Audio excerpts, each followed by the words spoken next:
ఈ మధ్యకాలంలో మనం తరచుగా వింటున్న స్క్రబ్ టైఫస్ గురించి ఈ వీడియోలో మనం తెలుసుకుందాము. స్క్రబ్ టైఫస్ అనేది ఒక విష జ్వరం. ఇది ఒక బ్యాక్టీరియల్ ఇన్ఫెక్షన్. ఇది ఒక పురుగు కుట్టడం వల్ల మనకి వస్తుంది. ఆ పురుగు ఓరియంటియా సుట్సుగముషి.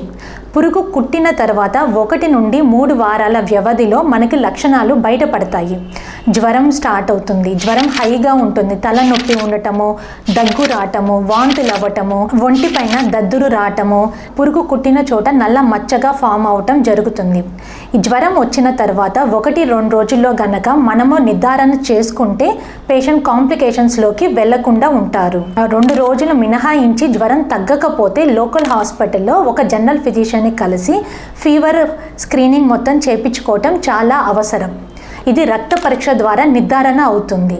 రక్త పరీక్షల్లో నిర్ధారణ అయిన తర్వాత అందుకు గల ప్రత్యేకమైన ట్రీట్మెంట్ని మనం స్టార్ట్ చేస్తే తొందరగా బయటపడతారు.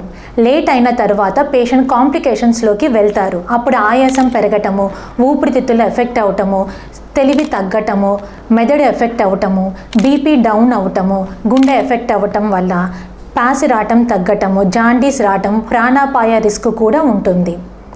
అందుకోసం ఈ స్క్రబ్ టైఫస్ ఉన్నప్పుడు చాలా ఎర్లీగానే మనం డయాగ్నోస్ చేసుకొని ట్రీట్మెంట్ స్టార్ట్ చేసుకుంటే చాలా మంచిది. స్క్రబ్ టైఫస్ బారిన పడకుండా మనం తీసుకోవాల్సిన జాగ్రత్తలు.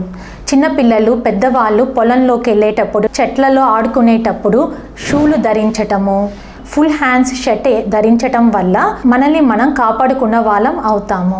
రిటర్న్ వచ్చిన తర్వాత స్నానం చేయటము, బట్టలు మార్చుకోవటం వంటివి చేయాలి.